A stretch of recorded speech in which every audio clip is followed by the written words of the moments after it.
दोस्तों नमस्कार।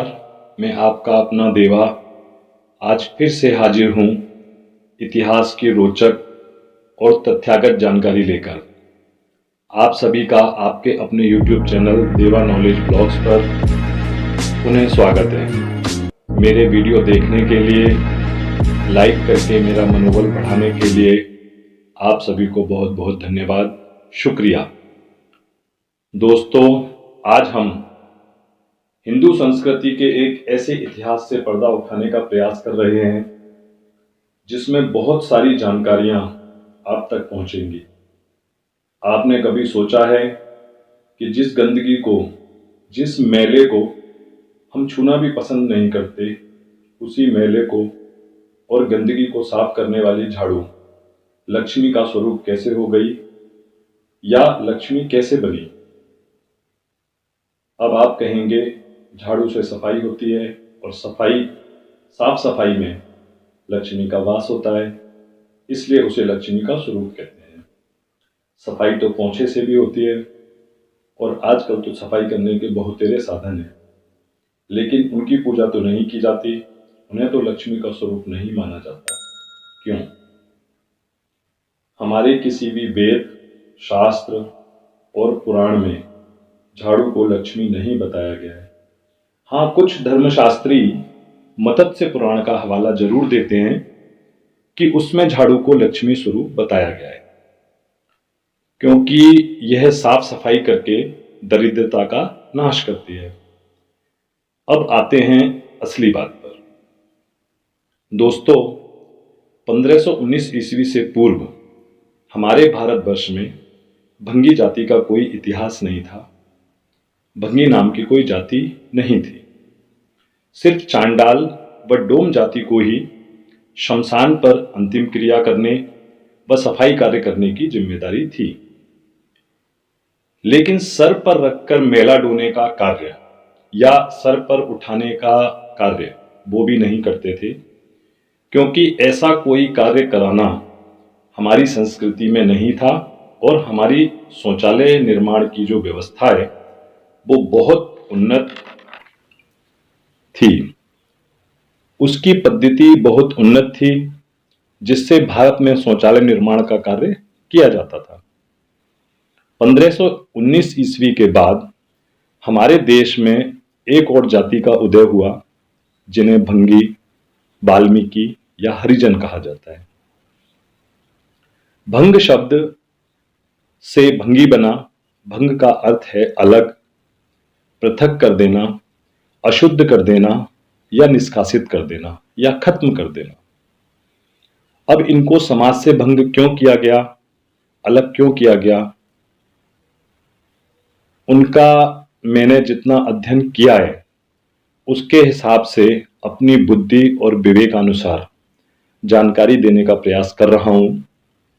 मैं ये तो नहीं कहता कि मेरा अध्ययन, मेरा ज्ञान ही परिपूर्ण है या आखिरी है। मुझसे भी अधिक अध्ययन और शोध करने वाले मौजूद हैं। उनके आगे मेरा अध्ययन और ज्ञान बहुत कम हो सकता है। अब आप सोच रहे होंगे कि झाड़ू की बात बताते बताते ये अन्य बात पर कैसे आ गए। दरअसल झाड़ू के लक्ष्मी अवतरण की बात बताने के लिए ये सब बताना बहुत जरूरी है। अब असल मुद्दे पर आते हैं। सन 1519 ईस्वी में जहीरुद्दीन मोहम्मद बाबर अंदीजान, आज के उज्बेकिस्तान से भारत आता है और उसने ही भारत में मुगल साम्राज्य या मुगल वंश की स्थापना की। उससे पहले अफगान से बहुत सारे आक्रमणकारी आए, लेकिन वो भारत को लूटकर चले गए। उन्होंने यहाँ मुगल वंश की स्थापना करने की या मुसलमान शासक की स्थापना करने के बारे में नहीं सोचा था। अब हमारे देश में वर्ण व्यवस्था तो काफी पहले से चली आ रही थी, ब्राह्मण, क्षत्रिय, वैश्य और शूद्र वाली व्यवस्था। और मुगलों के आने तक ऊंच नीच का जो भेदभाव था देश में, वो काफी फैल चुका था। कुछ लोगों को शूद्र और अछूत के नाम पर उनके साथ कैसा व्यवहार किया जाता था जब मुगल इस देश में आए तो वो भी ये सब देख रहे थे। उस पर मैं ज़्यादा कुछ नहीं कहूँगा, ये एक अलग विषय है।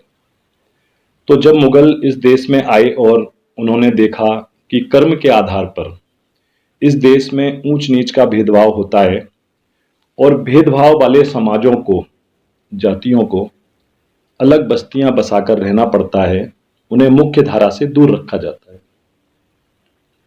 अब 1519 ईस्वी में जहीरुद्दीन मोहम्मद बाबर ने भारत पर आक्रमण करना शुरू कर दिया और उसे कामयाबी मिली 1526 ईस्वी में दिल्ली के सुल्तान इब्राहिम लोदी को हराकर। सबसे पहले उसने 1526 ईस्वी में इब्राहिम लोदी को हराकर दिल्ली पर कब्जा किया और वहां से उसने भारतवर्ष में शासन करने की नींव डाली, या यूं कहें कि भारत में मुगल वंश की नींव डली। उसके बाद बाबर युद्ध दर युद्ध जीतता जा रहा था, लेकिन जब वो भारत आया था तो अपने साथ मात्र 1200 के आसपास सैनिक वो लाया था। धीरे धीरे उसके विश्वसनीय सैनिक कम होने लगे। दिल्ली जीतने के बाद इब्राहिम लोदी के जो सैनिक मिले थे वो भी युद्ध दर युद्ध मरते गए। अब उसके सामने विश्वसनीय मुगल सैनिकों की समस्या थी। उसके बाद उसने उज्बेकिस्तान से, यानी कि अपने गृह जहां से वो आया था, और सैनिकों को बुलाया, लेकिन वो ज्यादा प्रशिक्षित नहीं थे और लड़ाके नहीं थे। भारत के राजाओं के सैनिकों के आगे उनका टिकना मुश्किल हो रहा था। तब बाबर के सामने एक बहुत बड़ी समस्या खड़ी हो गई। तब उसके सेनापति मीर बाकी और शाही मौलवी ने उसे एक मशवरा दिया और कहा कि अंदीजान के सैनिक हमारी किसी काम नहीं आ रहे। हिंदुस्तान के सैनिक लड़ाके हैं, शूरवीर हैं, और सबसे बड़ी बात वो प्रशिक्षित भी हैं। तो क्यों ना इन्हीं सैनिकों को कत्ल करने के बजाय इन्हें मुसलमान बनाकर, इस्लाम धर्म अपनाकर इनका उपयोग किया जाए, जिससे हिंदुस्तान में इस्लाम भी बढ़ेगा और हमें प्रशिक्षित लड़ाके और विश्वसनीय सैनिक भी मिल जाएंगे। उसके बाद देश में एक नया अध्याय शुरू हुआ। अब जहीरुद्दीन मोहम्मद बाबर किसी भी राजा को हराने के बाद ना तो राजा को कत्ल करता था, ना दरबारियों को कत्ल करता था, और ना ही सैनिकों को कत्ल करता था। वो सबको बंदी बनाकर उनके सामने एक शर्त रखता था कि या तो इस्लाम कबूल कर लो और मुसलमान बन जाओ, नहीं तो कत्ल कर दिए जाओगे। इस तरकीब से बाबर को कुछ ज्यादा कामयाबी नहीं मिली। 5 या 10% दरबारी और सैनिक ही इस्लाम अपनाने को तैयार हुए। बाकियों ने इस्लाम अपनाने से स्वीकार कर दिया, मना कर दिया, और मुसलमान बनने से मना कर दिया। तब मजबूरी में बाबर फिर उनका कत्ल करने लगा। इसके बाद बाबर बुरी तरह चिढ़ गया। उसे कोई उपाय नहीं सूझ रहा था कि कैसे अपनी सत्ता का विस्तार किया जाए, कैसे सैनिकों को बढ़ाया जाए। उसके बाद उसे लगने लगा कि वह कोई दूसरा उपाय सोचने लगा जिससे उसे इस्लाम अपनाकर वफादार सैनिक और दरबारी मिल सके। बाबर से पहले मुसलमान बनाने का खेल भारत में किसी भी आक्रमणकारी ने नहीं खेला था। तब उसके शातिर दिमाग में एक और उपाय सूझा। उसने सोचा, इस्लाम ना कबूल करने वालों को कत्ल कर देने से बात नहीं बनेगी, इनको जिंदा रखकर कोई ऐसी सजा दी जाए जिसके डर से और लोग भी इस्लाम कबूल करने लग जाएं और वो सजा एक मिसाल बनकर दूर दूर तक पहुंचे। तब उसने असली खेल खेला, जिसके बाद भंगी जाति का उदय हुआ और इस्लाम भी तेजी से फैलने लगा, फलने फूलने लगा। लोग डर से इस्लाम कबूल करने लगे और उसके बाद उसके वंशजों ने भी यही कार्य 1858 तक निरंतर जारी रखा। आप कभी मुगलों के कब्जे वाले प्राचीन किलों को घूमने जाओ या गए हों तो वहां आपको एक चीज नहीं मिलेगी, वो है शौचालय। आखिर क्या कारण है कि मानव जाति की, मानव जीवन की सबसे जरूरी चीज शौचालय मुगलों के कब्जे वाले किलों में नहीं है। जो किले देश की आजादी तक मुगलों के कब्जे में रहे, वहां शौचालय नहीं है। लेकिन हाँ, कुछ कब्जे अंग्रेजों ने बाद में मुगलों से ले लिए थे, तो वहां उन्होंने बाद में शौचालय बनवाए हैं, जिनको मुगलों ने तोड़ दिया था। अब आपने कभी सोचा कि मुगलों ने शौचालय क्यों तोड़े? क्या उनको शौच जाने की आवश्यकता नहीं होती थी? होती थी, क्योंकि उसके बाद उन्होंने सजा देने का तरीका बदला। उन्होंने इस्लाम न अपनाने वालों को कत्ल करना बंद कर दिया और हिंदू धर्म के पाखंडियों द्वारा रचित कर्म के आधार पर ऊंच और नीच बनाने की इस कुरीति का भरपूर फायदा उठाया और मुख्य निशाना उच्च वर्ग की जातियों पर रखा। क्योंकि निम्न वर्ग की जो जातियां को तो वो आसानी से मुसलमान बनाया जा सकता था, उनको किसी चीज का डर नहीं था, उन्हें किसी चीज का भय नहीं था, क्योंकि वो पहले से अछूत थे, वो पहले से अलग रहते थे, उनमें डर और भय का माहौल ज्यादा नहीं बनता। अब मुगलों ने राज्यों को जीतने के बाद उन राजाओं और दरबारियों के सामने कुछ अलग शर्त रखना शुरू कर दिया। कहने लगे, या तो इस्लाम अपनाकर हमारे साथ हो जाओ, खूब लूटपाट करो, खूब धन लूटो, औरतें लूटो, बलात्कार करो, जितनी मर्जी अपने हरम में औरतें रखो। पहला, लालच। और यदि इस्लाम नहीं अपनाओगे तो हमारा मेला सर पर रखकर ढोना पड़ेगा, फेंकना पड़ेगा, तुम्हारा मान सम्मान सब खत्म हो जाएगा, तुम्हारे अपने ही तुम्हें नीच और अछूत घोषित कर देंगे। उसके बाद मुगलों को इस्लाम फैलाने में ज्यादा कामयाबी मिलने लगी। कुछ तो इस्लाम में मिल रही आजादियों के लालच में इस्लाम अपनाने लगे, कुछ मेला उठाने के डर से इस्लाम अपनाने लगे। लेकिन कुछ स्वाभिमानी सिद्धांतवादी धर्मरक्षक राजाओं और दरबारियों ने फिर भी इस्लाम अपनाने से इनकार कर दिया, मना कर दिया। तब मुगलों ने, या यूं कहें जहीरुद्दीन मोहम्मद बाबर ने, उनसे अपना मेला सर पर रखकर ढोना या ढुलवाना शुरू करवाया और उनकी पत्नियों से भी अपनी बुर्का नशीन महिलाओं का मेला ढोना शुरू करवाया और साफ सफाई के काम पे लगा दिया। अब एक पुरानी कहावत है, यथा राजा तथा प्रजा। जब राजा और रानी ने यह कार्य स्वीकार कर लिया तो दरबारियों को भी इसे स्वीकार करने में कोई आपत्ति नहीं थी, उन्होंने भी इस कार्य को स्वीकार कर लिया। और उसके बाद जो सैनिक बंदी बनाए जाते थे, उन्होंने भी स्वीकार कर लिया। उसके बाद वो इन मुगलों का मेला अपने सर पर रखकर ढोने लगे, फेंकने लगे और साफ सफाई का कार्य करने लगे। उसके बाद उन सभी ने अपने यज्ञोपवीत जो जनेऊ होते थे वो तोड़ दिए और तोड़कर भंग हो गए, यानी कि भंगी हो गए। उसके बाद झाड़ू की लक्ष्मी बनने की कहानी शुरू होती है।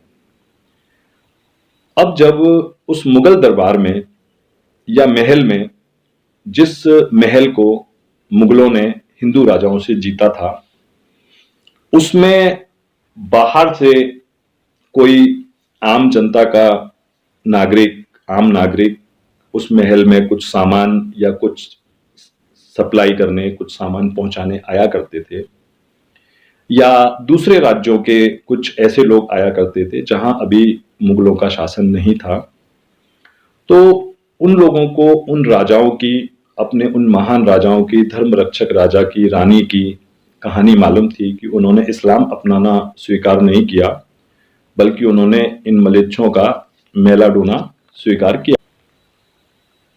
तब उन लोगों को अपने उन महान राजा और रानी के चरण स्पर्श करने के लिए उनको मान सम्मान देने का मन करता था।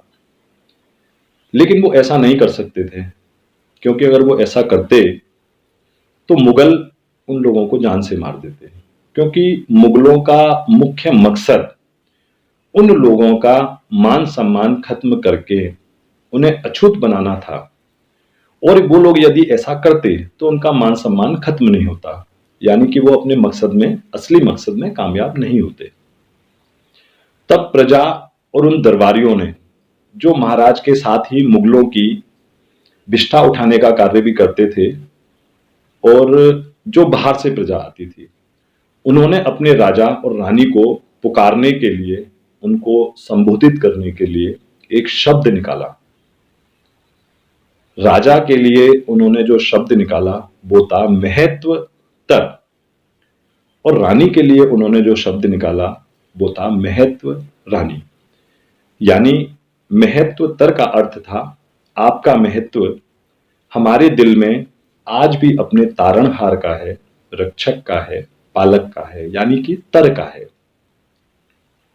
और महत्व रानी का अर्थ था कि आपका महत्व हमारे दिल में हमारी महारानी का ही है, उसी रानी का है जो पहले था, जो धीरे धीरे समय के साथ साथ अपभ्रंश होकर मेहतर और मेहतरानी हो गया। ऐसे अनगिनत शब्द हैं हमारे इतिहास में, हमारे हिंदू धर्म में, जो समय और काल के साथ साथ अपभ्रंश हुए हैं और उनके उच्चारण बिगड़ गए हैं या बदल गए। पहले उनका उच्चारण कुछ और था और अब कुछ और हो गया। ऐसे ही इस शब्द का भी महत्व तर की बजाय मेहतर हो गया और महत्व रानी की बजाय मेहत रानी हो गया। अब पुकारने के लिए, संबोधन करने के लिए एक सम्मानजनक शब्द तो उन्हें मिल गया, जिसे मुगल भी नहीं समझ पाए, लेकिन चरण स्पर्श का जो सम्मान था वो कैसे दे। तब उन्होंने महाराज और महारानी के हाथ में प्रतिदिन लंबे समय तक रहने वाली वस्तु झाड़ू, जो कार्य समाप्ति के बाद कहीं ना कहीं रख दी जाती थी, उस झाड़ू को स्पर्श करके और हाथ माथे से लगाकर जैसे चरण स्पर्श करते हैं, उस तरीके से चरण स्पर्श का सम्मान देना शुरू किया। जब मुगलों ने ऐसा करने का कारण पूछा, उन्होंने देखा तो उन्होंने कहा कि झाड़ू हमारे यहां देवी होती है, और अनायास ही उन लोगों के मुंह से निकल गया कि लक्ष्मी देवी होती है, देवी लक्ष्मी होती है। अब देवी लक्ष्मी इसलिए भी कहा होगा, हो सकता है उन्होंने, क्योंकि झाड़ू लगाते समय तक रानी के हाथ में रहती है, और जो रानी थी, जो उस समय राज्यों की रानी हुआ करती थी, उन्हें लक्ष्मी का ही दूसरा स्वरूप माना जाता था, उन्हें साक्षात लक्ष्मी ही माना जाता था। तो महारानी के हाथ में लंबे समय तक झाड़ू रहती है, वो सफाई करती है, पोंछा करती है, तो इसलिए उन्होंने उसे लक्ष्मी स्वरूप बता दिया। तो दोस्तों, ये थी झाड़ू की लक्ष्मी स्वरूप बनने की असली कहानी। बताने को तो अभी बहुत कुछ बाकी है, लेकिन वीडियो ज्यादा लंबा हो जाएगा, इसलिए अब यहीं अंत कर रहा हूं मैं। इस वीडियो के माध्यम से आपको एक धर्म रक्षक जाति का इतिहास भी पता चल गया और झाड़ू की लक्ष्मी बनने की सच्चाई भी। इसलिए शायद भंगी जाति के जो गोत्र हैं, भेद हैं, वो क्षत्रिय वर्ण से काफी मिलते जुलते हैं, मेल खाते हैं। जैसे बैंस, बैसवार, वीर गुर्जर, बड़ गुर्जर, भदौरिया, बिसेन, चौहान, नादो, यदुवंशी, कछवा, सिनवार ठाकुर, राउत, गहलोता, टांक, चंदेल आदि आदि, ऐसे अनगिनत गोत्र हैं जो क्षत्रिय वर्ण से ही मेल खाते हैं। और हां, एक बात और बता दूं, मुसलमानों में भंगी जैसी कोई जाति नहीं होती है। भंगी जाति सिर्फ हिंदू धर्म में ही है। और आप लोगों को एक खास बात और बता दूं, हिंदू धर्म की भंगी ही एक ऐसी जाति है जिसने अछूत होकर और तिरस्कार सहकर भी ना तो कभी मुस्लिम धर्म अपनाया और ना ही बौद्ध धर्म अपनाया। अंत में एक सामाजिक संदेश देना चाहूंगा आपको। गले लगाइए उन्हें जिन्होंने धर्म की रक्षा के लिए धर्म नहीं त्यागा, भंग होना, तिरस्कार सहना, अपना मान सम्मान खत्म करना स्वीकार किया। अछूत नहीं वो पवित्र हैं, नीच नहीं वो श्रेष्ठ हैं, हमारे अपने हैं, कभी उनके मान सम्मान में कोई कमी ना आने देना। जैसे झाड़ू को लक्ष्मी का स्वरूप मानते हो, वैसे ही झाड़ू धारण करने वाली को साक्षात देवी लक्ष्मी मानो, और उसके पति को भगवान विष्णु, क्योंकि भगवान विष्णु ने वराह अवतार लिया था और वराह हमेशा उसी समाज के यहाँ पाला जाता है जिनकी मैं बात कर रहा हूं, यानी कि भंगी समाज। गुरु नानक देव जी ने भी कहा था, अव्वल अल्लाह नूर उपाया, कुदरत के सब बंदे, एक नूर ते सब जग उपजा, कौन भले कौन मंदे। एक बनो, नेक बनो, मनुर्भव, मनुष्य बनो, मुस्कुराते रहिए, दूसरों को भी हंसाते रहिए, अपना और सभी का ख्याल रखिए। धन्यवाद, नमस्कार। मिलते हैं अगले रोचक और जानकारी से भरे वीडियो में। यदि आपको मेरा ये वीडियो पसंद आया हो तो इसे लाइक करें, अपने मित्रों में, दोस्तों में और सगे संबंधियों में शेयर करें।